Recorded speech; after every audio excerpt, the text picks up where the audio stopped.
think I'm live. Yeah, okay. Welcome, creatives, community, and kind folks to RPG with DBJ. Welcome to this Future Friday.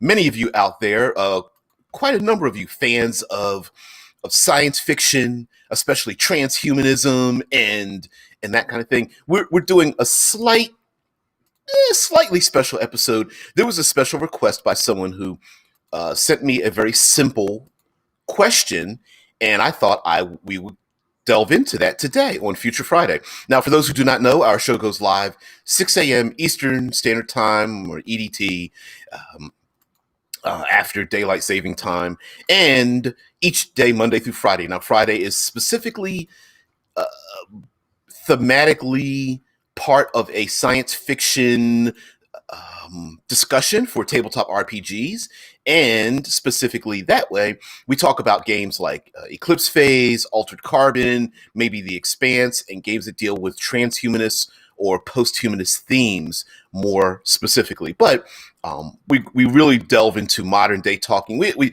talk a lot about cyberpunk and Shadowrun as well, but one of the questions that was brought up, and I thought we would talk about today, with the theme being crime and post-scarcity, is in a world of transhumanism and post-scarcity, what do criminals, or what can criminals steal?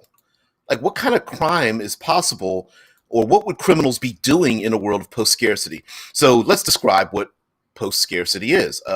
Let's go to, you know what? I normally don't do this. Let's go to Wikipedia. Let's see.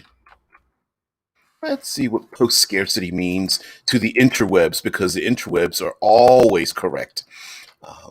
Post-scarcity is a theoretical economic situation in which most goods can be produced in great abundance with minimal human labor needed, so that they become available to all very cheaply or even freely. And one of the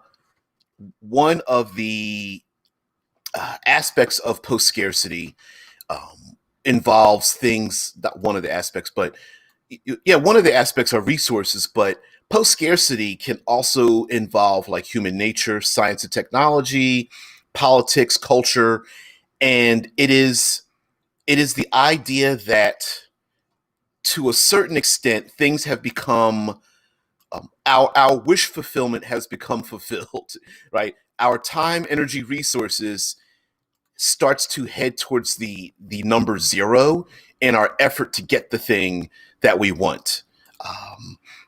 It takes, for example, building a skyscraper takes a lot of time. You have to have, it may take months, sometimes years. It takes a lot of effort. So people have to lift and move things, and it takes up space, and it may stop traffic, and it's bothersome for the environment because maybe things are dusty and it's noisy. And then there's resources, right? Money, stone, steel, plastics.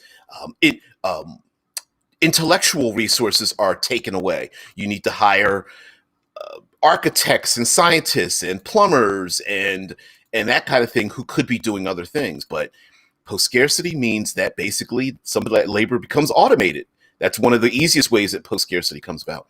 Cameron says, I'm thinking about introducing a transhumanistic culture from beyond the Outer Rim in the Star Wars game I'm playing. Star Wars already has cybernetics, so I figured, why not? Oh, hell yeah. Why not? And yeah, especially if you're talking like Outer Rim cultures in Star Wars, like anything can go.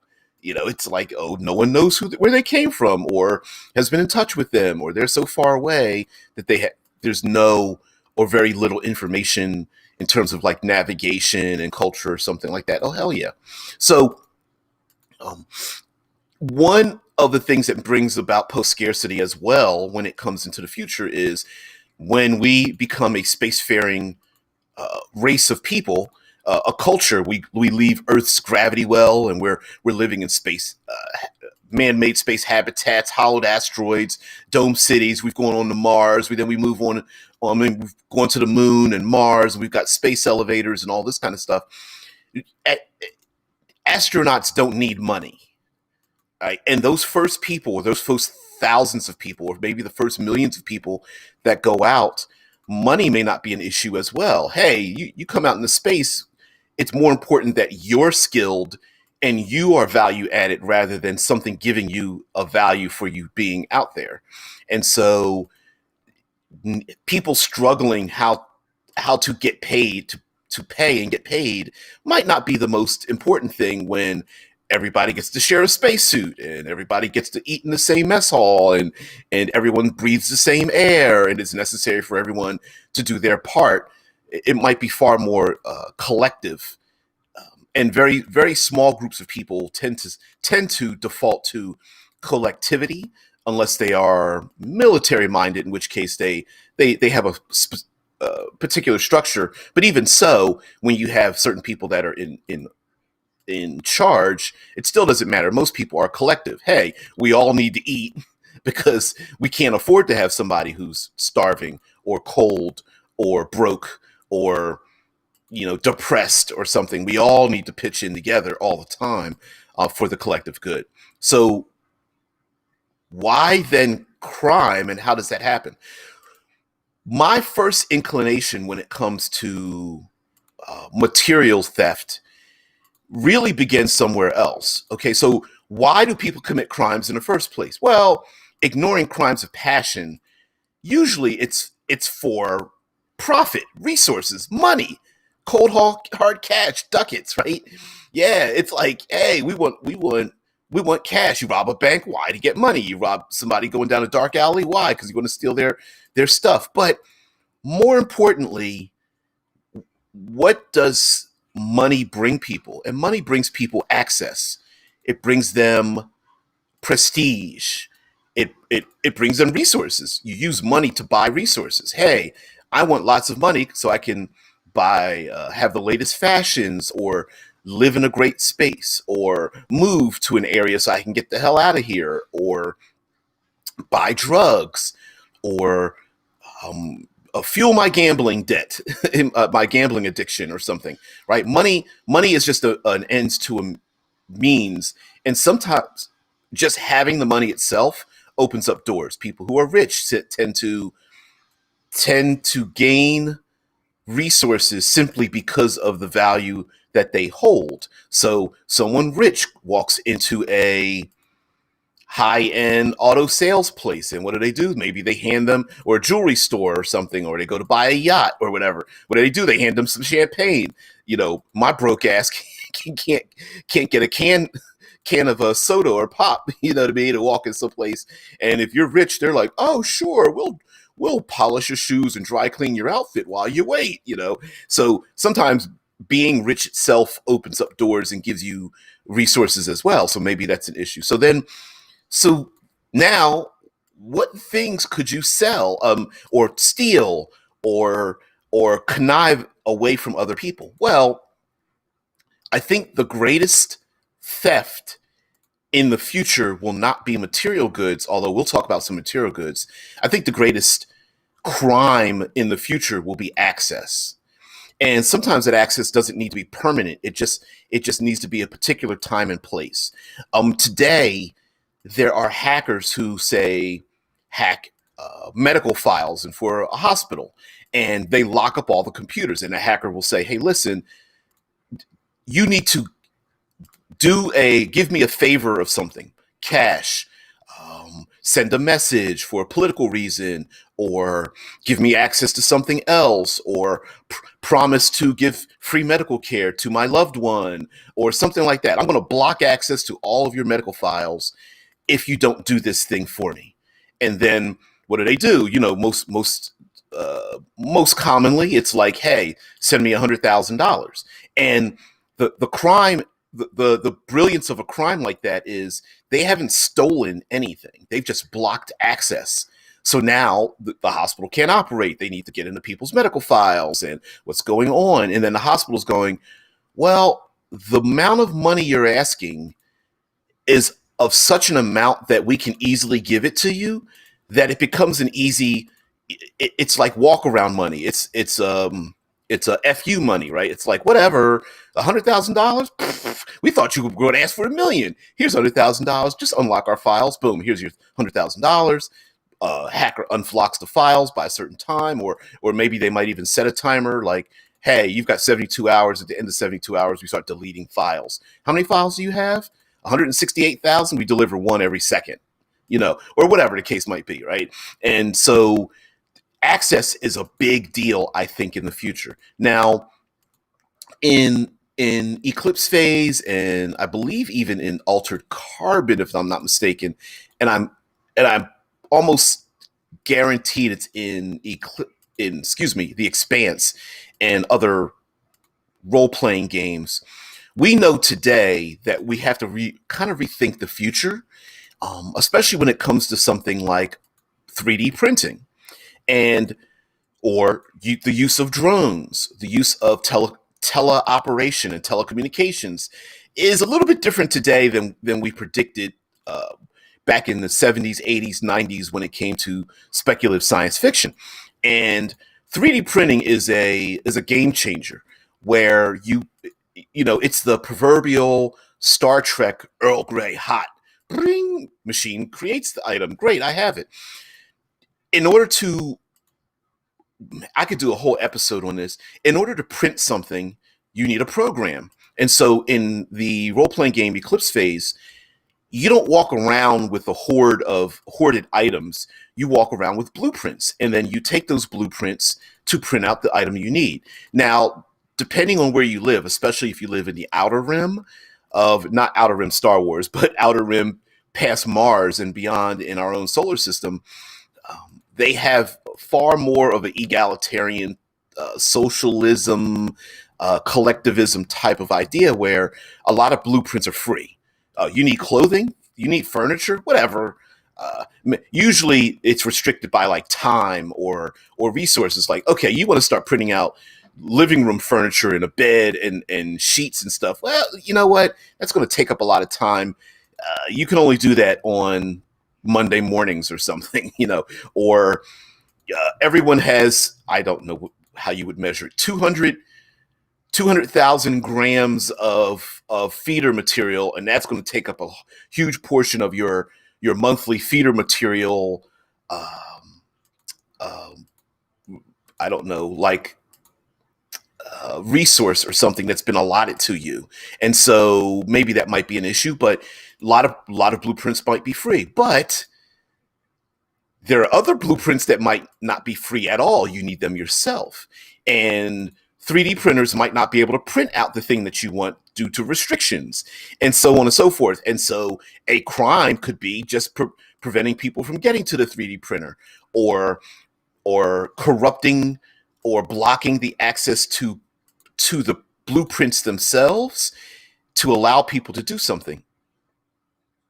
Yeah, well, Cameron says, laugh out loud. And people use such amazing technology for tiny plastic figures to measure imaginary battles. Yeah.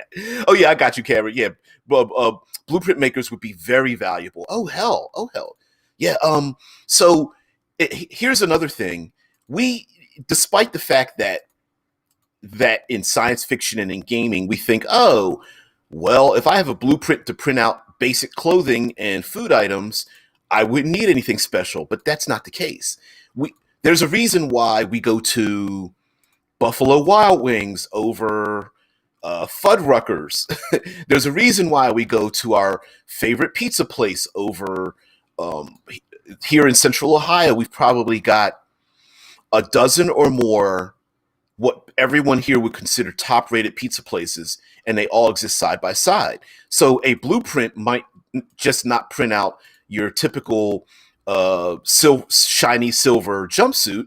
It might print out a great fashion item like that video screen bomber jacket you've always wanted that shows the stars in the background of your jacket. Or there might be a firearm you want to print out, but maybe there is something preventing, like a security procedure to print out firearms on a space habitat, but you have to print them out in separate individual pieces in order to do a thing. But you need to go black market to get an energy charge power up that blaster pistol or something, so on and so forth. And so crime could be just preventing access to, say, a 3D printer, or preventing access to particular designers of blueprinters themselves. Another thing could be a black market of criminals who can who are selling blueprints that are illegal. For example, I'm pretty sure it would be universally illegal to say, oh, I don't know, print out a virus that's highly contagious and lethal. Probably many categories of those that you can't 3D print. It might be illegal to print out um, most firearms, or the mechanisms to construct most atomic and or nuclear and or implosion and or black hole creating materials or something inside of a space habitat, because why, right? Heck, it might even be illegal to print out heavy duty ablative, I don't know, nanotubed Kevlar body armor in a place. Why? Because in our own modern society, anybody who's willing to walk around with body armor is probably looking to get shot, which means, why are you causing trouble? You know, you rest assured, unless you're cosplaying or something, or you're in the privacy of your own home, when the police see you walking around in full body armor, getting ready to walk into a supermarket or something, or a bank, they're going to be like, well, wait a minute, what are you up to? Because you're prepping for something that seems like it's pretty dangerous and or lethal. So, yeah, access is a thing. Now, access um, can be a physical access, whether it is open and closing doors, access to space vehicles, access to bank accounts, um, uh, access to downloadable files, as well as um, augmented reality and virtual reality, locking people in or preventing people from getting into their favorite virtual realities, or preventing people, plug heads, from plugging into their favorite plug into their pleasure center of choice, and locking people out of that, or locking the doors of a casino can be an issue. Those kind of things. So disrupting access to something could be a crime, to gain other favors or to cause people to perform a certain thing. Hey, you better download these very important blueprints to me. Do it into a here's the 3-dimensional location of a drone that I'm sending, and you upload it to that drone. And if you don't, I'm going to start deleting blueprints from your space habitat to repair your own facility, something like that. Cameron says, when they see me in full body armor, they will know I am here to joust because I was shouted at them. Didn't Wasn't really thinking about the chromed out armor, but sure. I am here to joust. Everyone's like, you're a little bizarre. Okay. All right. So, blocking access. Now, another black market crime could be giving people access to a thing, giving someone access to a virtual reality world, blocking and or disrupting access to sensors. Believe you me, own any modern day car built after 2000, and sometimes when something goes wrong, you'll get a check engine light or some other flashing mechanism on your 180,000 miled car or older car or something, or the car's 12 years old or 20 years old, and you start rolling your eyes and you take it in for a repair, and they go, oh, what happens? The mechanic goes, we plugged it into a diagnostic. There's nothing wrong. There's something wrong with the sensor, right? So a criminal could, say, steal navigation files to get through in the rings, navigate through the rings of Saturn or something. Or there are sensors that are detecting space debris, or or meteor bombardment, or something of that nature. And if you block that access, to say space debris about to impact your space habitat, that could prove very lethal without doing what the criminals say. And like I said, access doesn't need to be permanent. It might just be time and space. It doesn't matter if you block the access to a meteor shower after the meteor shower, right? Pretty useless. But during it, the days leading up to it, and they go, hey, yeah, why isn't it working? You know why it's working, because I'm here, and you need to agree to our demands. Ega Death says morning. Psychological terrorism, printing fake devices and such to scare people, printing offensive or racist paraphernalia. Yeah. Also, of course, tons of hacking or mislabeling. Like, of course, yeah, like Cameron says, anti-technology zealots would cause some problems. Oh, absolutely. And heck, in a post-scarcity world, one of the issues of us transforming into a post-scarcity world today is who gets access. So an example would be genetic modification. Who has access to it? Could a criminal threaten to disrupt a genetic modification on these new super kids being developed into the future? Hell yeah. Yep. Mofa says printing parts for another printer. Yeah. I believe today there are 3D printers that can print out all the parts for another 3D printer, which is what you need for say colonizing another world, right? We send a drone there to land to open up and start printing out like printing out more 3D printers so that it can print out havens for us to live in before we get there. Yeah, Rickard says, you get access, and you get access, and everybody gets access. You know what? That's another crime. Look under your chair. Yeah.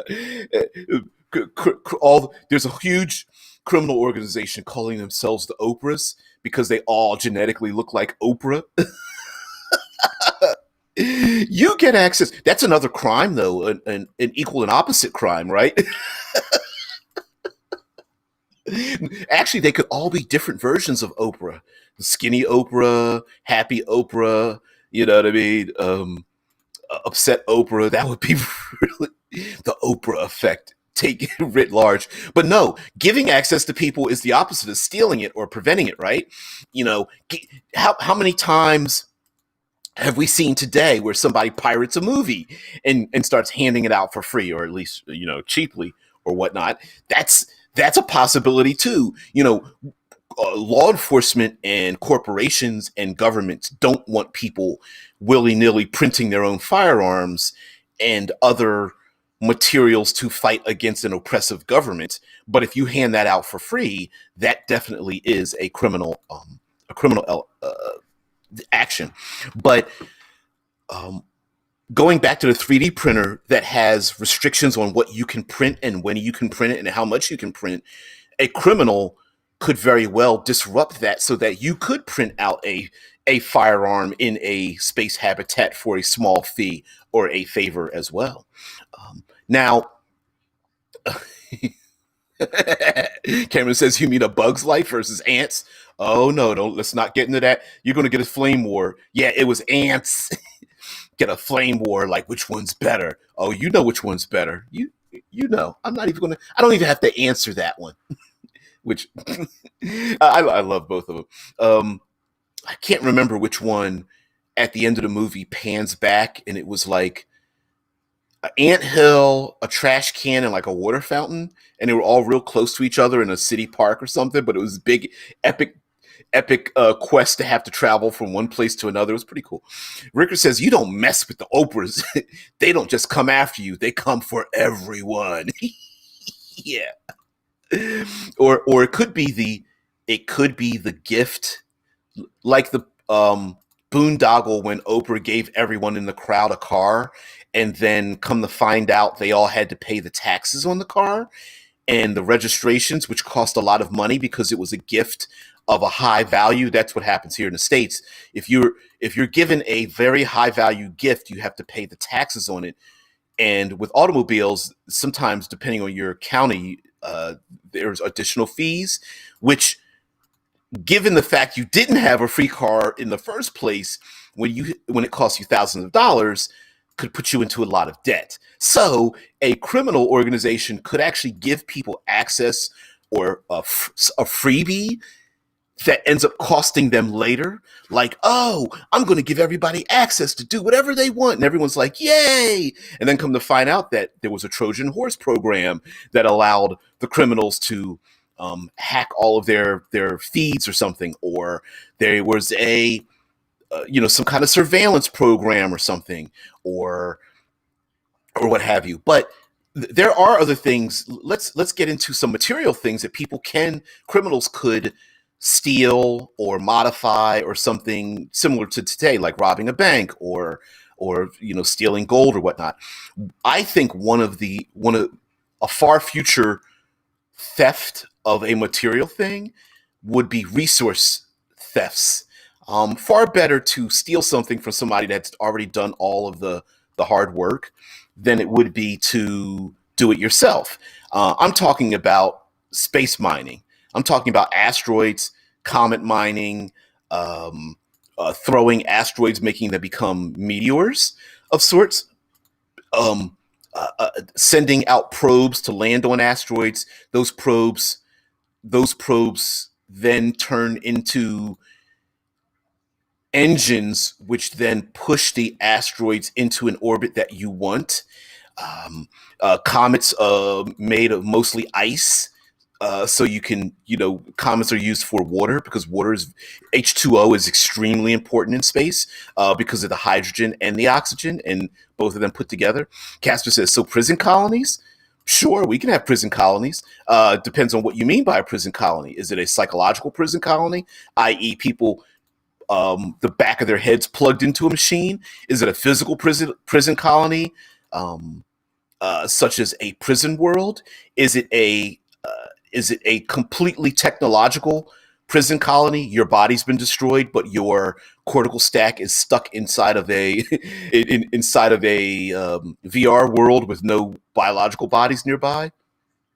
Yeah, Gasper's like, oh no, more like what the UK did to Australia. Yeah, yeah, that kind of, yeah, the prison colony / trash world we've seen before in movies. I love trash worlds. I don't know why I do, but I like the concept of like starships just floating in the orbit and just like dumping their trash onto a planet and people living there. But yeah, the island of prisons. Yeah, so like we're talking far future here. Cameron's like bags of mostly water human beings. Rickard says the local community Trojan horse program. You got to support the local gangs. Gotta support them. Yep. Oh, a comet prison colony. Yeah, that's a possibility too. Or as in what Isaac Arthur from Science and Futurism with Isaac Arthur has been talking about, cyclers, cycler castles, where you take a extremely large man-made or artificial object, put it into an elliptical orbit, and then use that as a method to go out into far reaches of space and bring heavy amounts of resources back to you. Criminals finding out where the local comet is going, and then stealing that information, where it's going, who's heading to, how much water ice is on it, or materials like an asteroid that's got gold and platinum and I don't know what other elements there were, nickel and iron and those kind of things. Yeah, let somebody else do the work of getting it, mining it, and then you steal it, or at least, heck, steal access to the thing, especially if there are drones doing the mining instead of people overseeing it. Hey, steal the access to it. Rickard says, I think you've been talking about the noble art of piracy there, aren't you? Yeah. Yeah, piracy would be a big thing. I think one sci-fi trope that we see, I think, would be disrupted in the far future the more realistic we make it. And that is the fine art of not destroying stuff. I feel like criminals, like in the age of piracy, would be less inclined to just shoot starships out the sky or detonate explosives on space habitats, because those space habitats are far too valuable um, to willy nilly just destroy things. Not that people wouldn't do it, but I think the value is in capturing it versus stealing it. So yes, um, sidling upside someone's starship, getting all the individuals on the place, putting them in their life rafts, kicking them off, and stealing the starship. Hell yeah, hell's yes. Um, Stealing colony information. Who's there? How are they? How are they going to terraform the place? How much money are they expending? Who are the important individuals that are part of this? Stealing that information. Military information. How is a planet being protected? Where are the kill sets at? What kind of biological and mechanical defenses do they have? Do they are cyborgs, certain types of cyborgs on their defense services or something? Gaster says, um, just a comment on a prison colony, where we take one of my more disturbing ideas, using prisoners that can never be rehabilitated and turning them into things like grievers.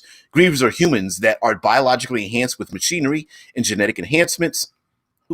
The only thing that would still make them human is just their torso and head after they had their limbs cut off and replaced with machinery, depending on what type of work is most needed. Yeah, criminals and the punishment for those crimes could be pretty interesting in the future.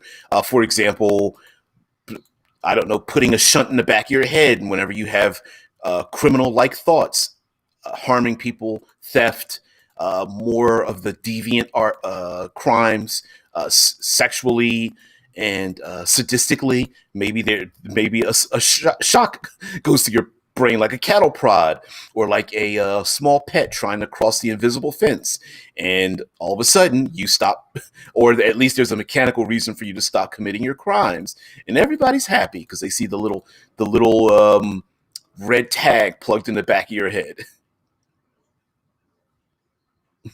Gasser says some even say if you hear close enough, you can still hear them screaming for help. That's pretty nasty.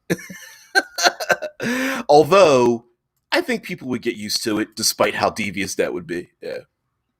Mm-mm-mm. Cameron says it's a mouse prison. I think. Oh, Cameron says the prison hovering just beyond a black hole, so the whole time the prisoners are staring at annihilation, knowing if just one thing goes wrong, dot dot dot. Yeah, it fall into a black hole. You know, depending on the science fiction, we don't know how many resources will be expended on just keeping people in prisons, but breaking people out of prisons, or finding out where the prisoners have been sent in the first place is a crime in and of itself, as well as the fact that lots of prestige, status, reputation, um, cultural iconography can also have a lot to do with crime, right?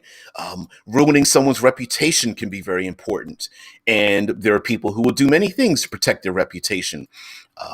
The protecting a criminal who knows that the simple act of a threat goes a long way rather than the act itself. For example, a teacher doesn't want allegations of sexual misconduct with their students, despite the fact that it might not be real.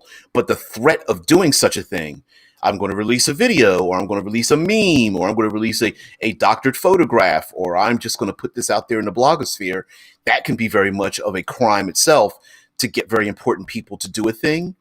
Um, the simple threat of a new colony being infested or something may not be true, but the threat of making a claim like that could ruin someone's reputation or a project or what have you. Gasser says, or you just have one giant prison in the middle of an ocean planet. Sure, they can get out, though they're going to have one hell of a swim to land a few hundred miles away. Hope you brought your goggles. Yeah. Listen, a whole ocean-like world, or maybe down deep in the deep into the what is it, 60-mile deep central ocean of Europa, which is a planet or a moon that we know might be covered with tens of miles of ice. That would be pretty dark and dangerous. And of course, there's going to be some giant kraken that lives down there in the oceans. Of course, giant sharks that can swallow ships whole in one bite. Of course, there's going to be that. And if there won't be, somebody's going to make it as well. Rickard says post-humanism punishment, destacking. You get to live, but you are now stackless. Ooh, yeah. That is another reduction of access kind of thing, right? Your punishment is we're taking away all your cybernetics, or like you said, we're going to take away your stack, and if you die, sorry, you just die. I can imagine a lot of people would feel naked, or computer implants, right? The future version of a cell phone. When your muse in eclipse phase, there's something called a muse, which is essentially a cell phone, probably the size of a piece of rice, that is implanted into your body, usually near your stack or in the base of your brain or something. And it is just shy of an independent AI. Tesla Ranger, we're taking away your internet access. That's not to joke, but that's close to a suicide issue, right? Even today. How many people have seen this trope done in television and movies, and everyone goes, there's no way. It's I forgot my cell phone, or I'm so mad I'm going to throw my cell phone across the room and break it. Yeah, right. Yeah, right.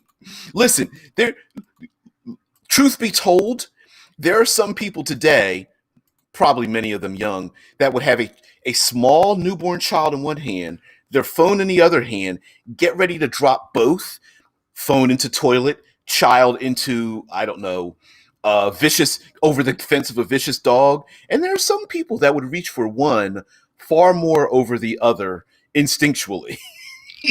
You guys know it. You may even know somebody that would even do that, right? Leave the kid. My phone fell in the toilet. Damn it, I need rice. Kid getting chewed up by dogs. And you're just like, oh, sorry. Forgot about the kid,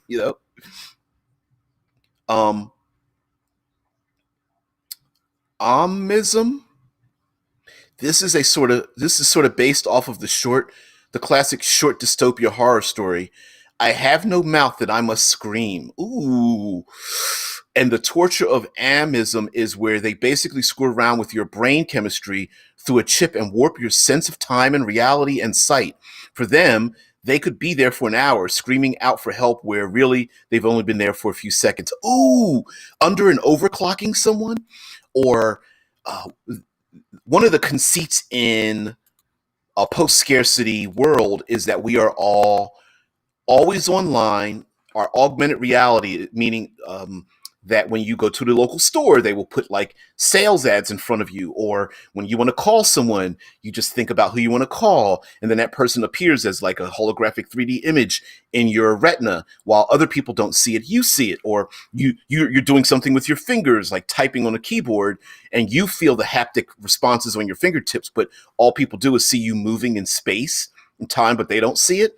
Having a criminal organization that alters your very sense of self, what you see, what you smell, your sense of pain, or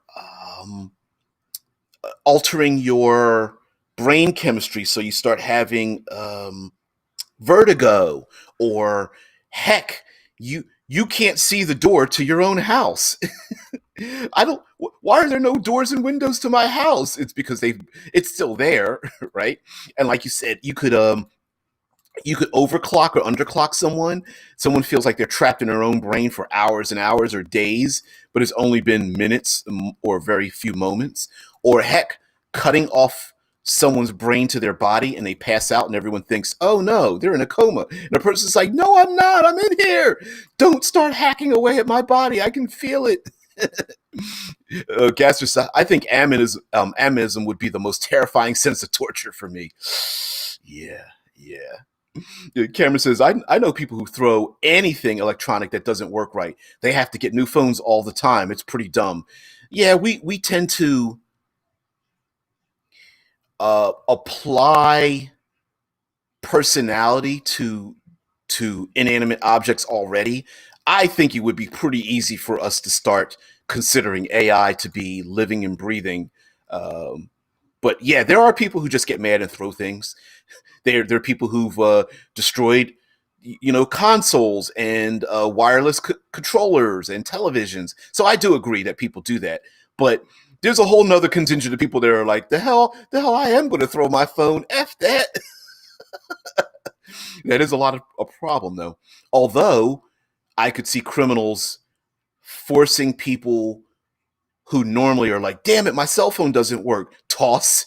Got to get a new cell phone. Criminals like, yeah, it fell right into my trap. Now you're going to have to get one of my phones or something that is programmed for me that I've put my own little Trojan horse in it. Rickard says, holy hell, post-scarcity punishment. You get banned from the post-scarcity systems. Yeah. Oh, yeah. I think I was just listening to a very long review about the movie Gattaca, one of the top 10 post-scarcity movies of all time. And in Gattaca, it is it's all about genetic modification or eugenics. Essentially, it's about eugenics. Yeah, Eggdeath is a great film. I think it still holds up too. And mind you, it's not a real world, but the movie makes you think. And could you imagine parents, what lengths parents would go through if a parent is restricted from being able to modify their child to have all the best things that they need to advance in our world? Now, I understand that, for example, some parents are like, no, I just want to have a natural born child. But when all their neighbors are like, no, let's see, I want my child to be tall, attractive, athletic, no debilitating diseases, doesn't need eyesight, maybe a lack of sleep so they can concentrate better. How about a great voice? All of the, how about giving them the gene for artistic improvement or, you know, photographic memory or something, or high intelligence, and then all of a sudden, like all the 20 kids in your neighborhood have that genetic trait, and you're sitting back, and those parents are like, hell no, I'm not going to let my kids fall behind. I want my kid to have the same thing, and then you're restricted from that. Yeah. Or black market genetic modifications. You want your kid to be the best. You're gonna need this. You're gonna need this modification, and we're the only ones that give you access to it because they only sell it past Neptune, and you're here on Mars. What are you gonna do? And you're like, yeah. How much? It's not a matter of money. It's a matter of access. Yeah. Um. Yeah, Rickard says your access level gets set to only for survival, so you can only get one type of really, really basic dinner a day, not your choosing. No electronics, etc. Ooh, and imagine the social hit you get if you've been punished that way. Like, no, you get to eat and live. You get one gray jumpsuit and one bowl of gruel a day. That's it, and you get to live in a closet. That's it. Cameron says, I already speak encouragingly to my phone when it's having a hard time. In case it's already sentient, we just don't know. Maybe maybe I watched too much Star Wars. Yeah, you're like, come on, phone, come on, what's going on? You ever get, how electronics will get a glitch in it and you don't know where the glitch came from? It's like, I know you're becoming sentient. I love you. Mwah, mwah. Yeah. Gaster Two Soul says, God, imagine what trolling would be in this world. That would be pretty creepy. Like, imagine you're just sitting on your phone or typing on your computer and someone is following you, staring at you, watching you, waiting for the right time. Yeah. Trolling and stalking, like cyber stalking would be taken to a whole new level, especially if imagine someone can cyber stalk you through somebody else's audio and retina feeds in their own brain, so that everybody who stands around you could they themselves be a stalker and not know it. Oh man, when everyone is pretty Gary Busey. Oh, that's crazy. Just so you remember, they were nice to them when Skynet awakens. Yeah. Oh man, Zax, what's going on there? Ego Death says, what is there a movement that is opposed to that manipulation? And what if there's a movement that is opposed to that manipulation? And is it illegal to withhold that modification from your child?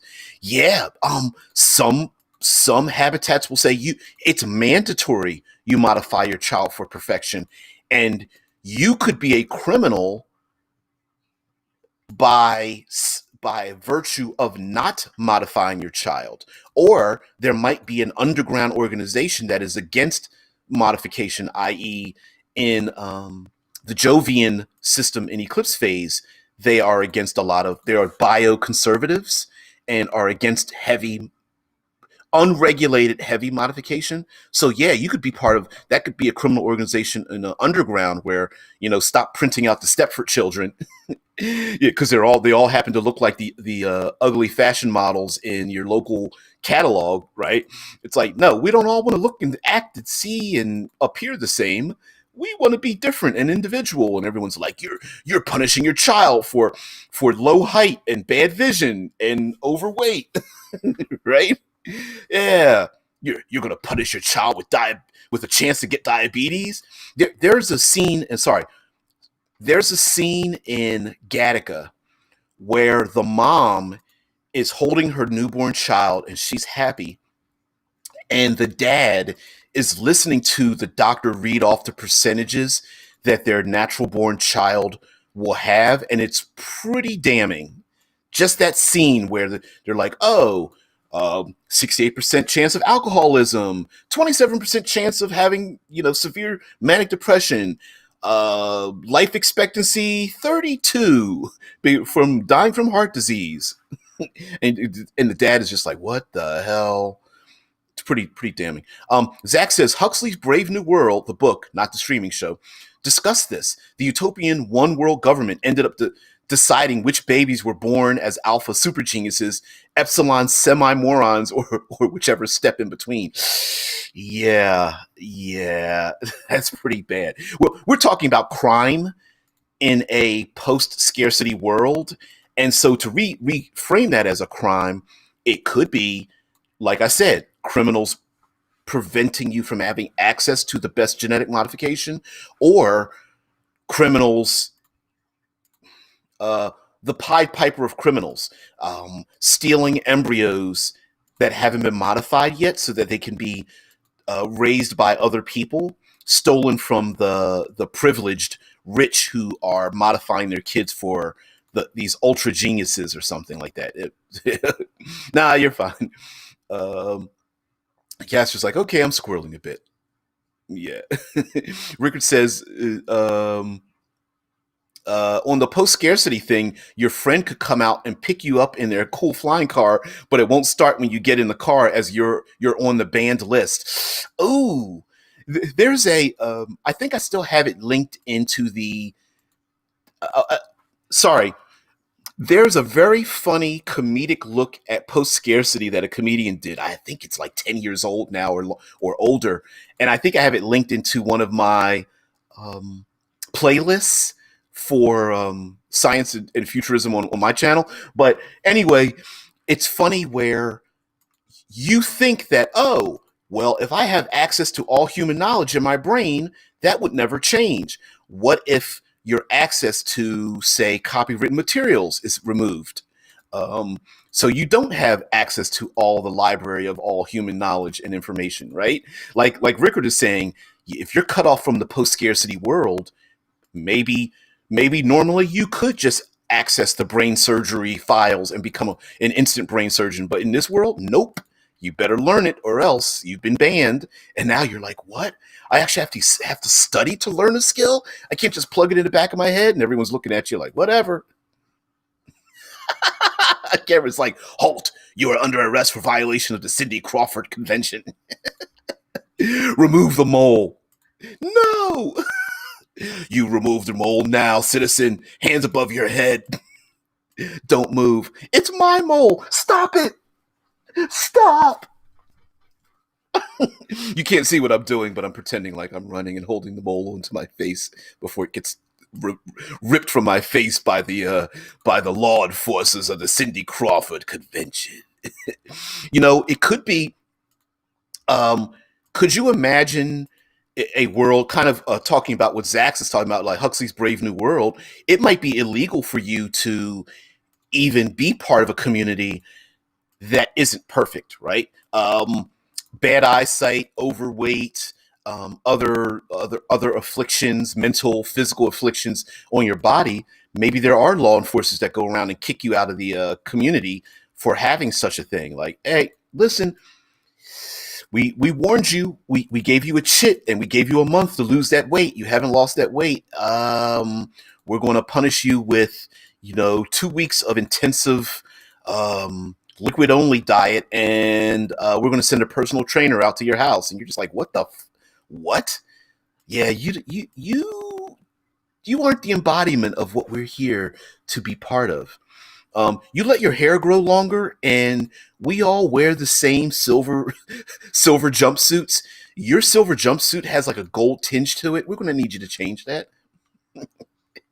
Yeah, Rickard says, you thought you were having a bad day, then they destacked you and banned you. Ooh, could you imagine the criminal organization to get you restacked and break your banned status so you're not on the outs any longer? Like today, how difficult is it to operate in our modern society without internet access? Hey, I don't know how to do or get into a Zoom call. I don't have access to that. No, I don't have email and I can't text message you. I don't have a cell phone, right? How easy is that to operate in society? It's at the point where it's becoming damn near impossible to get a job without internet access. Great. Sure, I see you want to have a physical interview, but normally we have you get online and fill out a certain questionnaire before we start scheduling interviews or something, right? Zach says it was worse than that, though. 99.9999% of society confirmed, so the government didn't even need to send out the security forces. Others in society would shame, pressure, ostracize you till you fell back in line. Oh, yeah, conformed. I'm sorry. 99% of society conformed. Yeah. Oh, that's the other issue too when it comes to crime in a post-scarcity world, and that is what is considered a crime. Is it like Zach says? Is it a societal crime? Shame, pressure, ostracization. Like, for example, during the era of the 60s and 70s, hippie culture. I'm going to let my hair grow and wear tie-dye and smoke weed. And although smoking weed never went away, but you get the point, right? Your behavior, your choices, and especially in a technological world, choosing to not take advantage of technology or being banned, like Rickard is saying, like being banned from technology in the first place, in and of itself becomes the you better get yourself correct. You better correct yourself, fool, or we're going to kick you out of the tribe. And so, yeah. There are. It's there's a term called what is it? It's called house rich. It's house rich, mind pure or body pure, something like that. It's where people put themselves in debt to live or portray themselves as something higher class than they are, simply by virtue of wanting to be. Yeah, you better check yourself before you riggedy wreck yourself, right? Yeah, Zach. Yep. Yeah, there's a whole song about it. So yeah, there are people who will put themselves in debt just to say live in Hollywood or live in New York, to be live in Singapore, to be in the place of the know. And so one crime could be A, giving people access to get to a place that they could normally not get access to. And B, the other crime could be removing people from the place of access to say, hey, you want to get out? Here's the best way to get out, you know? Or the kids that are born into it and they're just like, why am I living? It's every kid born in a small town. I want to get out of a small town and go to the big city. It's every older person that lives in a big city. I can't wait to move to a small town, that kind of thing. Yep. Rickard says, neither did growing your hair long in a world with lockdowns. Yeah. I like the hippie culture. Yeah. Today, everyone's got the Rona cut. Long hair, growing beards, not buying new clothes and getting it dry cleaned because everyone's sitting around, um, up, only dressing themselves from the waist up because the bottom time it's all no pants, you know, no pants Thursdays or whatever. Egodest says there have been a few stories and TV programs where you have to earn enough likes to earn your access to necessities, food, housing, clothing. Both the television show The Orville and the Black Mirror come to mind, and I believe Star Trek did something like that, where you have to have enough likes to earn necessities like food, clothing, housing, things like that. Yeah, oh yeah, oh yeah, yeah. Breaking the you must conform to society rules. It could be pretty important as a criminal function, as well as the fact that how do you game the system? There might be some people who are very good at it, and others who are like, nope, you lose your status, you get banned because you can't smile enough, you can't kiss enough ass. That's how we're going to keep people, keep our world from devolving into pain and death and war. Rickard says, I don't know about you, but my hair started to look like it was the stunt double for Tom Hanks in Castaway. Yeah. Well, I've already been growing my hair long, so I don't get it. But I haven't shaved in a while.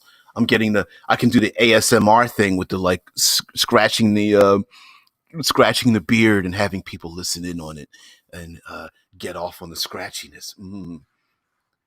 Mufa says, didn't China actually implement a social score thing in recent years? I believe they did. And there has been the idea of implementing a reputation score. Um, if I'm not mistaken, Uber has implemented a reputation score that goes both ways. That you can give a star rating to your driver, and your driver can give you a star rating based on your behavior to try to cut down the Kevin and Karenisms of people getting in cars and their private cars and not wearing their masks or going off about politics or doing some other things, and just like, 1 star, this customer, get out of here. Yeah, Cameron says, welcome to YouTube world where everyone is an influencer.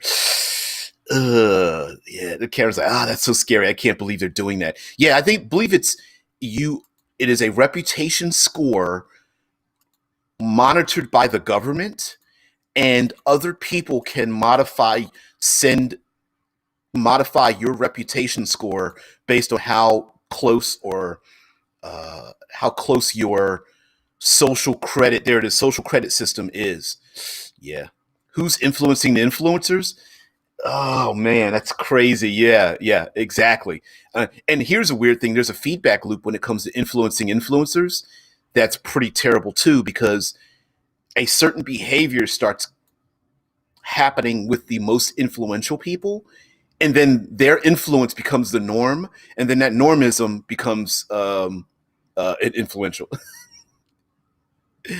Al Gore's rhythm. Mm-mm-mm. Okay, China's new social credit system is a dystopian nightmare. Imagine calling a friend.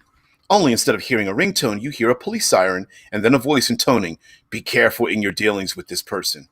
Would that put a damper on your relationship? Yeah, there is apparently in the China's new social credit system, your score can reduce based on your relationship with other people who have low scores, because much like Facebook, it is a network of your interactions.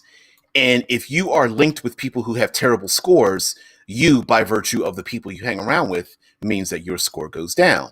Because why would you be friends with somebody who has a low score? Do you have a similar mindset?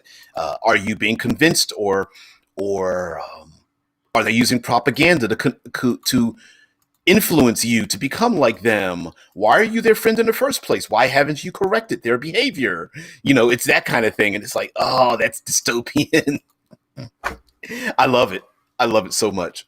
And rest assured, people who are against systems like that, be careful, because how many times have the freedom fighters fallen into the trap of themselves, where once you listen, all of us know, no matter who you are, whatever tribe you're in, there are people that if you raise your hand and question the tribe, there are people who will look at you that you no longer should belong in the tribe, simply for questioning the motivations of the tribe itself, right? Like, if you're in a particular political organization that is starting to spout things out, and you're just like, that doesn't make any sense, or aren't you taking that a little too far, or that's a little too conspiracy theory. Like, on these one things I agree with you, on the other things, yeah, that doesn't even sound right. I guarantee you, your tribe's going to turn on you. And for me, the measure of a just faction is how they treat you when you don't agree with their methods, right? Do they go, I see your point, but you're still welcome, or do they cast you aside and ostracize you, right? And instead of you putting on the fake smile and just mimicking the words that everybody else says. Cameron says, I've met people who would abuse the scoring thing. Imagine how much permanency bullying would have with a system like that. A totally good person could be squeezed out of society because they were meek. Oh, hell yeah. There are influencers can turn into bullies as well. An influencer that calls somebody out because of how many times have we seen flame wars started simply by virtue of one person not liking what somebody else is doing, when you could just ignore them, right? We've seen that when, in our own gaming community, an individual in a wheelchair says, hey, I designed a combat wheelchair for D&D as an option. Ignoring the word option, look at the flame war that started over that. Wheelchairs in the game? Hell no! Blah, blah, blah. Death threat, death threat, death threat. And you're just like, what? What? Did you just go from 0 to 60? Like, what kind of mofo does something like that, right? Um, right, exactly. Like Rickard says, don't agree with the system? How could you do that when I've made sure to chip you all to be mindless drones? Now go back to work all on that giant mech suit I want to build. Yeah, what do you mean you don't agree with the system? Get back to work. Maybe there's something wrong with you that you don't agree with the system. That's how people change it around. Like, no, there's nothing wrong with the system. There's something wrong with you. Why would you disagree with that? You're like, because it doesn't make any sense. Maybe it's you that doesn't make sense.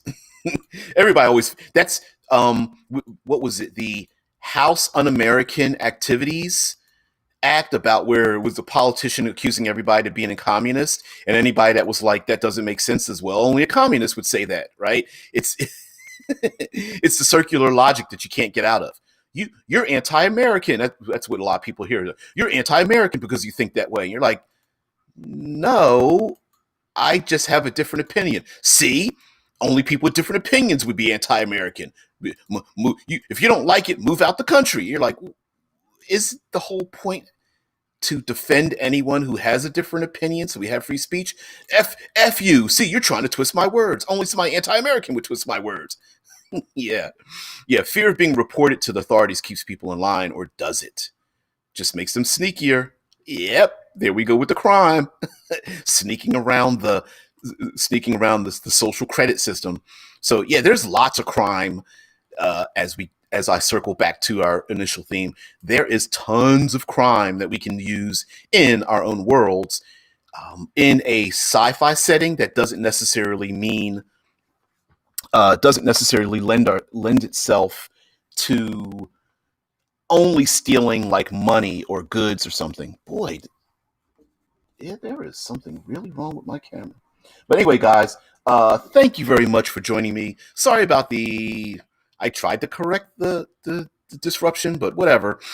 Guys, everybody have a great day. Thank you very much for joining me. I've got to get out of here. I've gone a little late. Have a great one. I will see thee first thing Monday, where we go back into our cutting class